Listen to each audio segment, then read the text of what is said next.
আমি এশার নামাজের পরে পান্থপথ মসজিদে কোরআনের তাফসিরে বসছিলাম।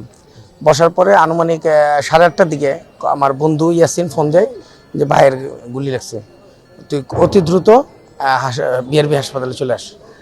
তা আমি পান্থপথ মসজিদ থেকে আমি বিআরবি হাসপাতালে যাই। যাওয়ার পরে কিছুক্ষণ পর আমাকে ওই অপারেশন থিয়েটারে ইমার্জেন্সিতে ঢুকতে দেয়। দেখি ওনার নিথর দেহ পড়ে আছে। আচ্ছা, এমনিতে আপনাদের কি কারো সন্দেহ হয় বা বলতো কিনা যে এরকম? না, এরকম সন্দেহ হয় না, তবে হাদি সাহেব ইয়ার পরে থেকে উনি ভয়, ওনার মধ্যে একটা ভয় কাজ করতো যে যে এই এই মহল্লায় এই ধরনের নাই। আর মহল্লাই তো ব্যবসাটা, মহল্লার দিক দিয়ে কোনো সমস্যা নাই, এটা আমার মনে হয় না আর কি, যেটা এখন আপাতত।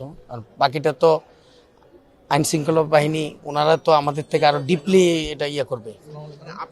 আপনি কি হন? আপনি কি তার? উনি আমার বড়, আমি ছোট। না না না, ওনার কারণ বাজার কিন্তু কোনো কথা আমি ভাবার মতো নাই, কারণ কারণ বাজার কিন্তু কারোর সাথে ছিল না, মানে শত্রু ছিল না যতটুকু আমি জানতে পারছি। শত্রু ছিল না, এটাই তো হইতে পারে, এটা হইতে পারে, এটা তো জাস্টিফাই করতে হইব। এটা তদন্ত করলে তো বোঝা যাবে যে এটা কি হচ্ছে।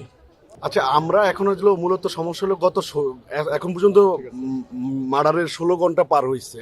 আমি আইন শৃঙ্খলার বাহিনীকে বলতে চাইতেছি, গত 16 ঘন্টা পার হয়ে যাওয়ার পরও এখন পর্যন্ত আমার ভাইয়ের খুনিদের গ্রেপ্তার করতে পারলো না কেন এবং শনাক্ত কেন করতে পারলো না? সিসিটিভি ফুটেজে যাদেরকে দেখছেন তারা কি পরিচিত কিনা? তারা পরিচিত না।